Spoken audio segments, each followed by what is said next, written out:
নিজের মাকে পর্যন্ত সেই কৃপা করনি। তোমার মাকে ছটি সন্তানের মৃত্যুর শোক দুঃখ তুমি দিয়েছ, কিন্তু আমাকে তুমি সেই দুঃখ দাওনি। তুমি আমাকে কত কৃপা করেছ কৃষ্ণ। আমি আমার ভীম পুত্রকে কখনোই পেতাম না, কারণ দুর্যোধন লাড্ডুর সঙ্গে বিষ খাইয়ে দিয়েছিল আমার ভীমকে। কৃষ্ণ, তুমি যদি কৃপা না করতে আমি আমার ভীমকে কখনোই পেতাম না। তোমার কৃপা করুণার কোনো শেষ নেই। আমার 5 পুত্র কবে মারা যেত যৌতুক বিয়ের মধ্যে আগুন লেগে, কিন্তু তুমি কৃপা করে আমার সন্তানদের বাঁচিয়ে রেখেছ বলে আজও বেঁচে আছে। তুমি করুণা নিদান। আমার পুত্ররা কখনো অভিশাপ থেকে বাঁচতে পারত না, কারণ দুর্বাসা ঋষি গিয়েছিল বনবাসে। সেদিন যদি অক্ষয় পাত্র থেকে এক কোণা খেয়ে দুর্বাসা ঋষির শিষ্য সহ তার পেট ভরিয়ে না দিতে, তাহলে ফিরে এসে আমার পুত্রদের অভিশাপ দিয়ে দিত। তুমি একমাত্র কৃপা করে আমার সন্তানদের তুমি বারে বারে কৃপা করেছ। তোমার কৃপা কখনোই তুলনা হয় না। কৃষ্ণ, জগৎজীব দেখেছে আমার পুত্র অর্জুন যুদ্ধ করছে, কিন্তু আমি তো জানি এই কুরুক্ষেত্রের যুদ্ধে আমার পুত্ররা কখনোই জয়ী হতে পারত না যদি কৃষ্ণ তুমি বাইর থেকে না আমার পুত্রদের তুমি কৃপা সেই বরদান না দিতে। কখনোই কি পারতাম? কখনোই পাণ্ডবরা কুরুক্ষেত্রের যুদ্ধে জয়লাভ করতে পারত না। তোমার মা দেবকীকে 6টি পুত্রের মৃত্যু শোক দিয়েছে, কিন্তু আমার পুত্রদের যখনই বিপদ হয়েছে তুমি সামনে ঢাল হয়ে দাঁড়িয়ে গেছো।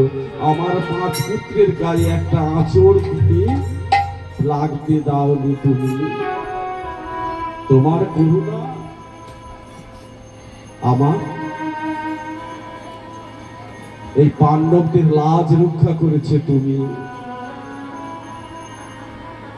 তুমি আমার বৌমা দ্রৌপদীর লাজ রক্ষা করেছ, নালে কখনোই মুখ দেখাতে পারতাম না। শকুনির চক্রান্তে দুর্যোধন যে পাশা খেলার আয়োজন করেছিল, সেই পাশা খেলায় যুধিষ্ঠির তো আমার পুত্র হেরে গিয়েছিল। আমরা জানি দ্রৌপদীকে পর্যন্ত সেই বাজিতে ধরলেন, হেরে গেলেন যুধিষ্ঠির। দুঃশাসনকে নির্দেশ দিলেন দুর্যোধন, দুঃশাসন যাও, আজ থেকে দ্রৌপদী পাণ্ডবদের নয়, আজ থেকে দ্রৌপদী আমাদের। দুঃশাসন চলে গেল, গিয়ে দ্রৌপদীকে বলছে, দ্রৌপদী তুমি বেরিয়ে এসো, তুমি আজ থেকে পাণ্ডবদের নয়, তুমি আমাদের। দ্রৌপদী কিছুতেই বের হবে না। রজস্বলা ছিল, এলোমেলো চুল, কিন্তু দুঃশাসন ভেতরে ঢুকে গিয়ে দ্রৌপদীর চুলের মুঠিটা ধরল। টানতে টানতে দ্রৌপদীকে দুঃশাসন নিয়ে যাচ্ছে অসৎ সময়। আচার্যগণ সিদ্ধান্ত দিলেন যে কুরুবংশের ধ্বংসের তারিখ লেখা হয়ে গেল। এক নারীর চুলের স্পর্শ দ্বিতীয় পরম বৈষ্ণব বিদুরকে বিতাড়িত করা। এই দুটো কারণের জন্য কৌরব বংশ বিধ্বংস হয়ে গেল। দ্রৌপদীকে যখন অসৎ সময় দুঃশাসন শাড়ি টানছে, দ্রৌপদী পিতামহ ভীষ্মের কাছে গেলেন, হে পিতামহ, এই অসৎ সভাতে সবার সামনে একটা নারীকে নির্বস্ত্র করবে, তুমি কিছু বলবে না? মাথাটা নিচু করে নিল পিতামহ ভীষ্ম। ধৃতরাষ্ট্রের কাছে গেল, পিতা, আমি তোমার বৌমা,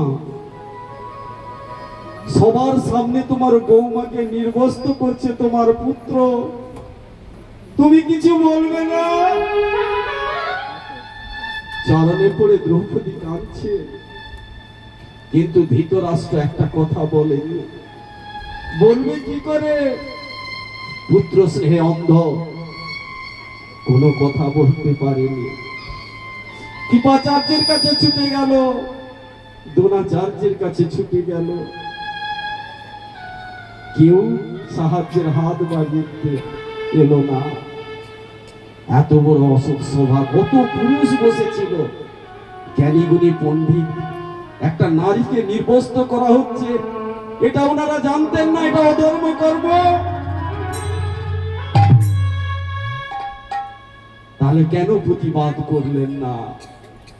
করতে পারেনি একটাই কারণ, তারা অসতের অন্ন খেয়েছে।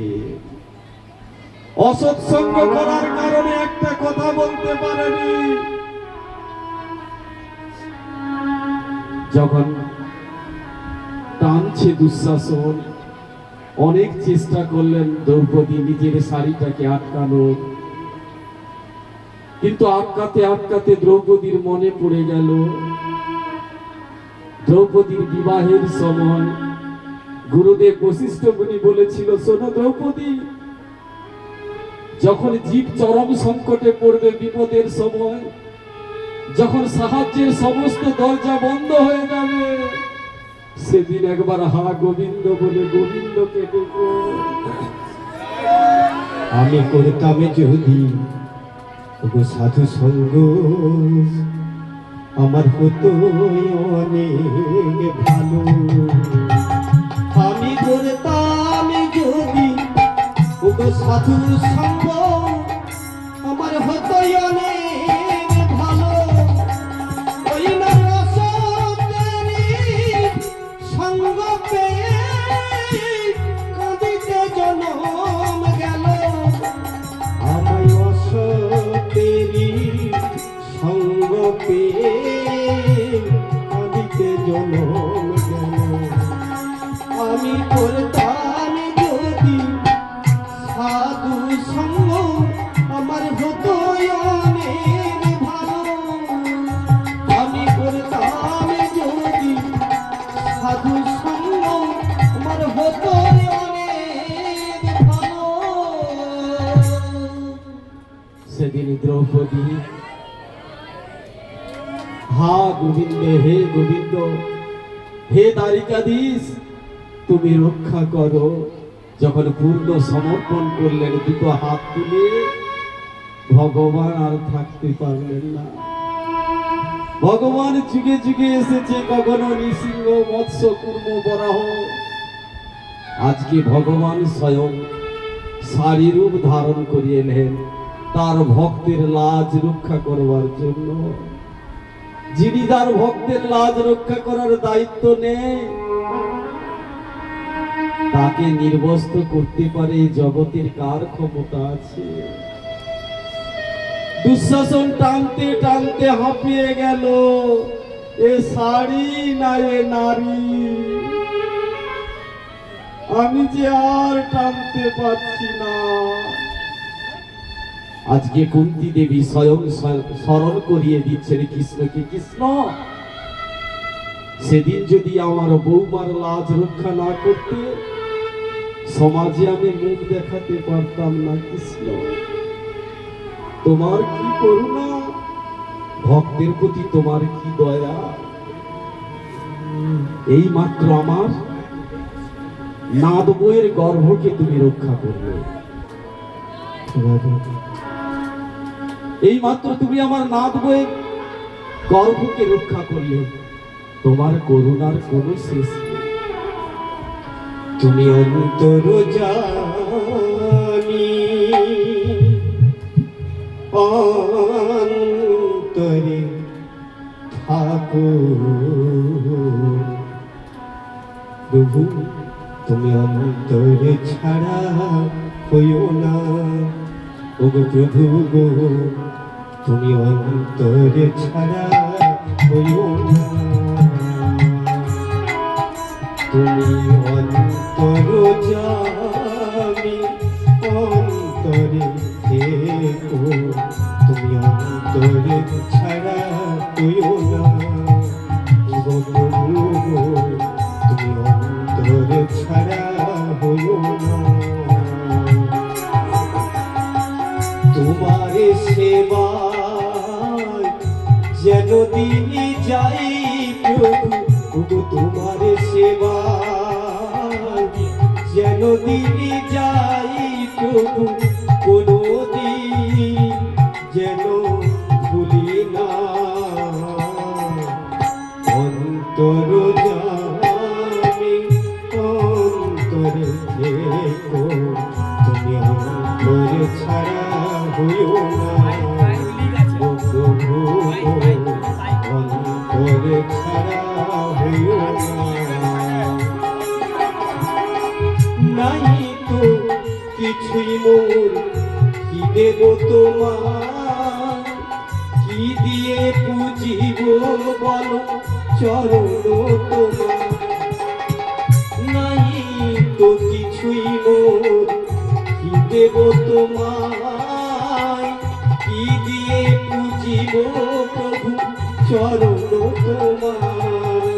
আমি ভক্তি চন্দন রেখেছি সাজিয়ে, ভক্তি চন্দন রেখেছি সাজিয়ে, করুণা লীলা করুণা।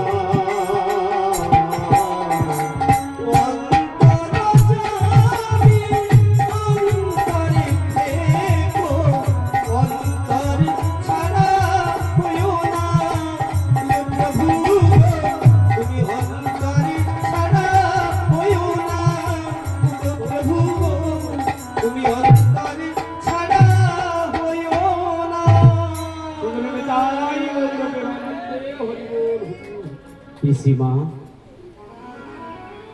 তুমি যখন জানতেই পেরেছ আমি স্বয়ং ভগবান, কেবলমাত্র ধর্ম রক্ষার জন্য, জগৎ রক্ষার জন্য তোমার ভাইপোরূপে এই পৃথিবীতে এসেছি, এই জগতে এসেছি, তাহলে পিসিমা তোমাকে আমি সারা জীবন দুঃখ দিয়েছি, কষ্ট দিয়েছি, তবুও তুমি বলছো আমি তোমাকে কৃপা করেছি।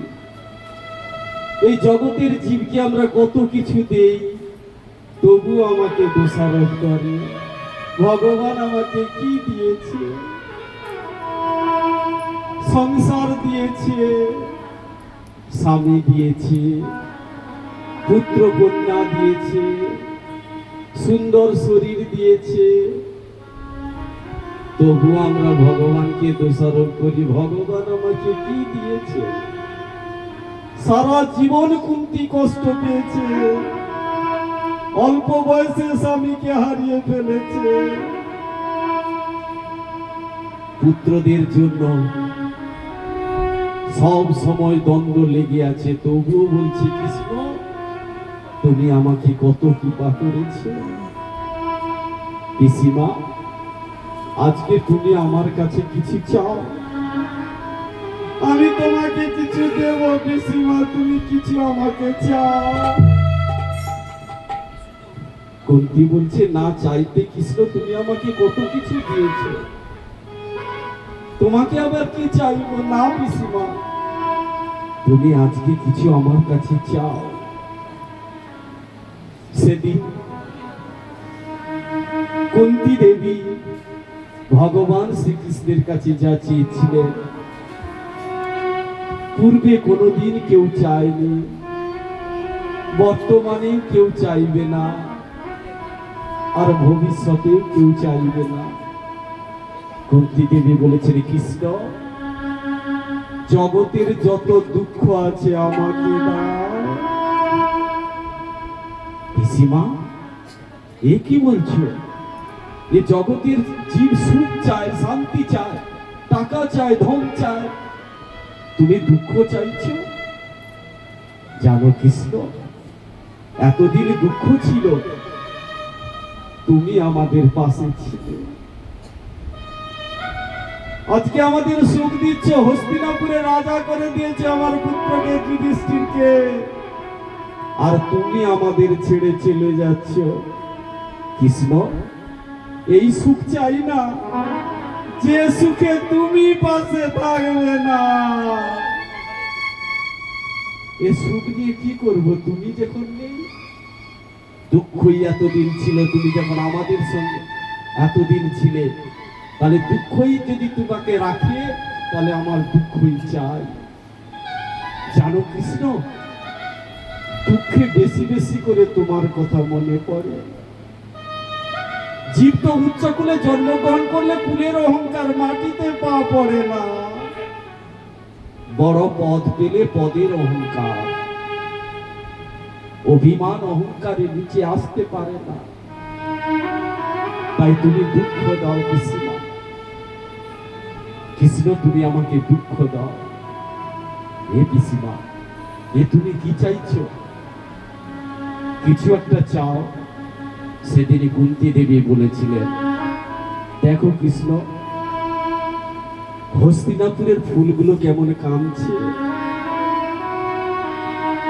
পাতাগুলো কিরকম যেন লেতিয়ে পড়ছে, নদীর জলগুলো ভালো করে বইছে না। কেন জানো কৃষ্ণ? তুমি হস্তিনাপুর থেকে চলে যেতে চাইছো। তুমি আছো, হস্তিনাপুর জলজল করছে, আর তুমি চলে যাবে, সারা হস্তিনাপুর কাঁদছে। কৃষ্ণ, তুমি আজকে যেও না কৃষ্ণ, তুমি এই হস্তিনাপুরে থেকে যাও। সেদিন কুন্তীর দেবীর কথা শুনে কৃষ্ণ হস্তিনাপুর ছেড়ে গেলেন না। তারপরে অনেক দিন হস্তিনাপুরে থেকে গেলেন। এদিকে কুন্তী দেবীর যখন সান্ত্বনা দিলেন ভগবান, এদিকে যুধিষ্ঠির কাঁদতে শুরু করলেন। শুধু গৌর গোবিন্দের ভক্তবৃন্দ, যুধিষ্ঠির কাঁদছে কেন? কারণ কি যুধিষ্ঠির কেন কাঁদছে? কুরুক্ষেত্রের যুদ্ধের আগে শোক প্রকাশ করলেন অর্জুন, আর কুরুক্ষেত্রের যুদ্ধের পর শোক প্রকাশ করছে যুধিষ্ঠির। আজকে কেউ যদি কোনো যুদ্ধে জয়লাভ করে, সে তো জয়ধ্বনি করে, আনন্দ করে।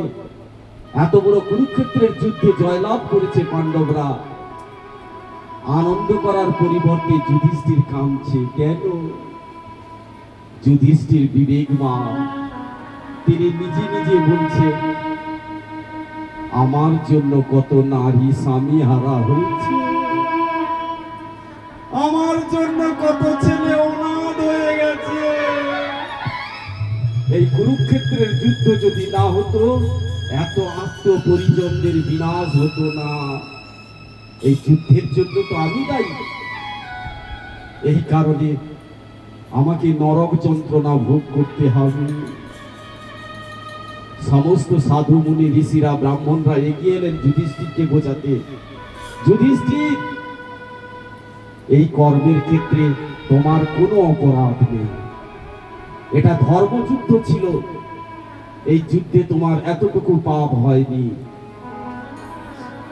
কিন্তু যুধিষ্ঠির বললেন, না না, আমার মন চাইছে না। এত স্ত্রীরা বিধবা হয়ে গেল, এত সন্তানরা পিতাকে হারিয়ে ফেলল, এর জন্য আমিই দায়ী। কিন্তু শাস্ত্রীয় সিদ্ধান্ত, রাজা যদি প্রজা পালনের জন্য শত্রু বিনাশ করে, তাহলে তাতে কোনো অপরাধ হয় না। তাহলে যুধিষ্ঠির মহারাজ শোক করছেন কেন? এটা হলো মহান ব্যক্তির মহানুভবতা। মহান ব্যক্তিরা দেখবেন কোন বৈষ্ণব কারো চরণে অপরাধ করে ফেললে, সেই বৈষ্ণব যদি গিয়ে তিনাকে বলেন আমি অপরাধ করে ফেলেছি, সেই সাধু তাকে বলে না না তোমার অপরাধ আমি গ্রহণ করিনি, কিন্তু হৃদয় থেকে মানে না। বাড়িতে ফিরেও যেন সবসময় বিবেকে দংশন করে আমি এরকম অপরাধ করে ফেললাম ওনার চরণে, তিনি তো ক্ষমা করে দিয়েছেন, তবু হৃদয় মানে না। এটা মহান ব্যক্তির মহানুভবতা। আজকে যুধিষ্ঠির শোক করছেন, স্বয়ং ব্যাসদেব মুনি এগিয়ে এলেন বোঝানোর জন্য যুধিষ্ঠিরকে। যুধিষ্ঠিরের তবু শোক নিবারণ হলো না। সবাই মিলে কৃষ্ণকে বললেন, কৃষ্ণ তুমি একটু যুধিষ্ঠিরকে বোঝাও না, ও কেন এত শোক করছে? এ তো ধর্মযুদ্ধ ছিল, এতে তো ওর কোনো অপরাধ নেই, কেন ও শোক করছে? সবাইয়ের অনুরোধে কৃষ্ণ এগিয়ে গেলেন যুধিষ্ঠিরকে বোঝাতে। যুধিষ্ঠিরকে বোঝাচ্ছেন, কিন্তু যুধিষ্ঠির আরো বেশি বেশি করে কাঁদছে। সূর্যি প্রভু নৈমিষারণ্যতে ৮৮,০০০ মুনি ঋষিদের বন্ধুদের বলছেন, শোনো, তাহলে কৃষ্ণ কি যুধিষ্ঠিরকে বোঝাতে পারলেন না? উনি বোঝাতে পারতেন। উনি বাহির থেকে বোঝাচ্ছেন আর অন্তর থেকে বলছে, যুধিষ্ঠির আমার কথা তুমি মেনো না। কারণ ভগবান অন্তর্যামী, তিনি চাইছেন আর একটা লীলা করতে। যদি যুধিষ্ঠির ভগবান শ্রীকৃষ্ণের কথাতে শোক নিবারণ হয়ে যায়, তাহলে পরবর্তী যে কৃষ্ণ চেয়েছেন, কি চেয়েছিলেন? কৃষ্ণ চেয়েছিলেন তার মাহাত্ম্য, তার গুণকথা তার ভক্তের মাধ্যমে জগতে প্রকাশ করবে। নাহলে যে অর্জুন শোক প্রকাশ করেছিলেন কুরুক্ষেত্রের মাটিতে, যে ভগবান শ্রীকৃষ্ণ ৪৫ মিনিটের গীতা জ্ঞান দিয়ে অর্জুনকে বুঝিয়ে ফেলতে পারলেন, অথচ যুধিষ্ঠিরকে বোঝাতে পারলেন না, এটা একটাই কারণ, কৃষ্ণ অন্তর থেকে ওটা চাননি। পরবর্তীতে কৃষ্ণ কথা যখন শুনলেন না যুধিষ্ঠির, তখন কৃষ্ণ যুধিষ্ঠিরকে বললেন, শোনো যুধিষ্ঠির, তুমি হস্তিনাপুরে রাজা হয়েছো, রাজধর্ম বিষয়ে তোমাকে শিক্ষা নিতে হবে। রাজধর্ম বিষয়ে বেশি জানেন কি? পিতামহ ভীষ্ম। চলো তুমি পিতামহ ভীষ্মের কাছে চলো, যিনি কুরুক্ষেত্রের মাটিতে সরসজ্জায় শয়ন করে আছে। ভগবান শ্রীকৃষ্ণের প্রস্তাব গ্রহণ করলেন যুধিষ্ঠির। যুধিষ্ঠির সিদ্ধান্ত নিলেন তিনি পিতামহ ভীষ্মের কাছে জ্ঞান নিতে যাবেন। যখন পিতামহ ভীষ্মের কাছে জ্ঞান নিতে যাওয়ার জন্য যুধিষ্ঠির সিদ্ধান্ত নিলেন, চার ভাই বলল, দাদা তুমি যখন জ্ঞান নিতে যাচ্ছ, ভগবত কথা শুনতে যাচ্ছ, আমরাও তোমার সঙ্গে যাব। দেখুন ভাইদের মধ্যে কত মিল। সবাই মিলে যাচ্ছে কোথায়? কুরুক্ষেত্রের মাটিতে। হস্তিনাপুর থেকে কুরুক্ষেত্রের মাটিতে যাচ্ছে। পিতামহ ভীষ্ম যেখানে সরসজ্জায় শয়ন করে আছেন, অনন্তর যুধিষ্ঠির উপদেশ আসে,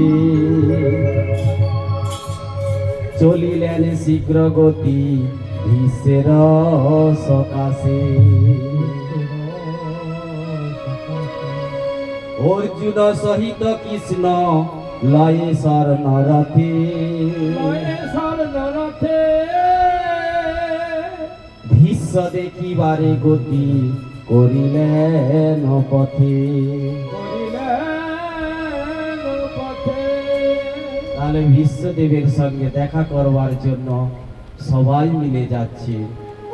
যখনই ভীষ্মদেবের নিকটে কাছাকাছি গেলেন, তখন ভীষ্মদেব দুঃখ করে পাণ্ডবগণকে বলছেন, শোনো পাণ্ডব, শোনো, তোমাদের জীবনেও দুঃখ, কৃষ্ণর নাম করলে নাকি জগতের সব দুঃখ দূর হয়ে যায়। কৃষ্ণ তোমাদের পাশে থাকলো, তবুও তোমাদের দুঃখ। শুনে নাও এখানে তত্ত্বটা কি। আজকে পিতামহ ভীষ্ম বলছে, পাণ্ডবে দেখিয়া তবে গঙ্গার নন্দন,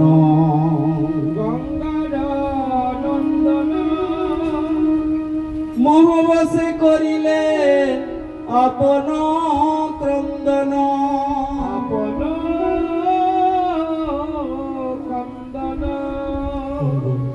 মুছিয়া নয়ন জল ডাকি যুধিষ্ঠিরে, বলেন মধুর কথা অতীব কাতরে।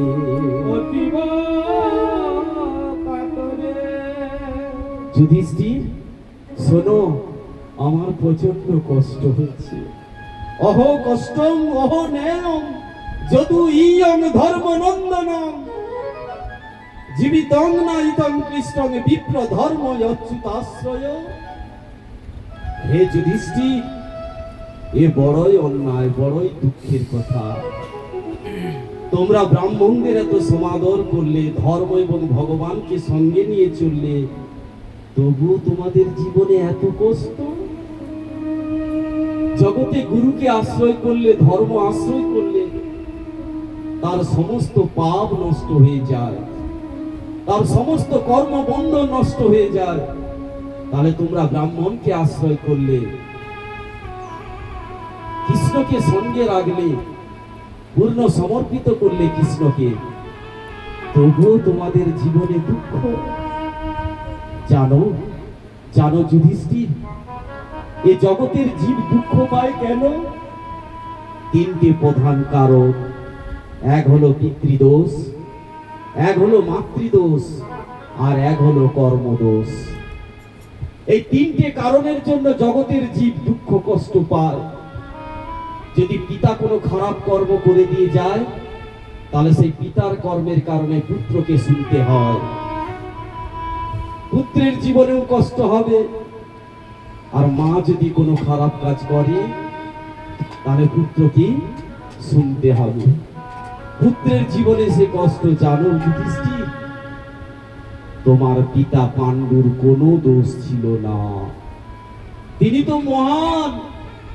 আর তোমাদের মা পিতা দেবী, তিনি জীবনে কত কষ্ট করে পেয়েছেন, তবু কখনো কৃষ্ণ চরণ ছাড়েনি। সব সময় ভগবানের নাম গুণগান করত। তোমাদের পিতৃদোষও নেই, তোমাদের কোনো মাতৃদোষও নেই। তখন যুধিষ্ঠির মহারাজ কাঁদতে কাঁদতে বলছেন, হে পিতামহ, আমরা এত দুঃখ কষ্ট পাচ্ছি, একমাত্র কারণ আমাদের কর্মদোষ। তখন পিতামহ ভীষ্ম বলছেন, যুধিষ্ঠির, তোমাদেরও কোনো কর্মদোষ খারাপ ছিল না। শোনো যুধিষ্ঠির, তোমাদের যদি কর্মদোষ খারাপ থাকতো না, ভগবান শ্রীকৃষ্ণ কোনোদিনই তোমাদের সঙ্গ নিত না। শোনো যুধিষ্ঠির, তোমাদের কোনো কর্মদোষ খারাপ ছিল না। শুধু গৌর গোবিন্দের ভক্তবৃন্দ, তাহলে একটা প্রশ্ন থাকতে পারে, ভগবানের নাম গুণগান করলে, ভগবানকে সম্মান করলে, সাধুগুরু বৈষ্ণবকে আদর যত্ন করলে, এই জগতের কর্মবন্ধন কেটে যায়, তার সমস্ত পাপ বিনষ্ট হয়ে যায়। তবুও ভক্তি জীবনে এসে দেখি ভক্তরা কষ্ট পায়। কারণ কি? পিতামহ ভীষ্ম সেটা পরিষ্কার করে বলছে। শোনো যুধিষ্ঠির, যখন কোনো ভক্ত কষ্ট পায়, সেটা কৃষ্ণের ইচ্ছেতেই কষ্ট পায়। কষ্ট দিয়ে তার ভক্তকে ঝালাই করে তিনি তাকে বৈকুণ্ঠে নিয়ে যাবেন বলে। হরি বল হরি। তুমি যদি ভগবান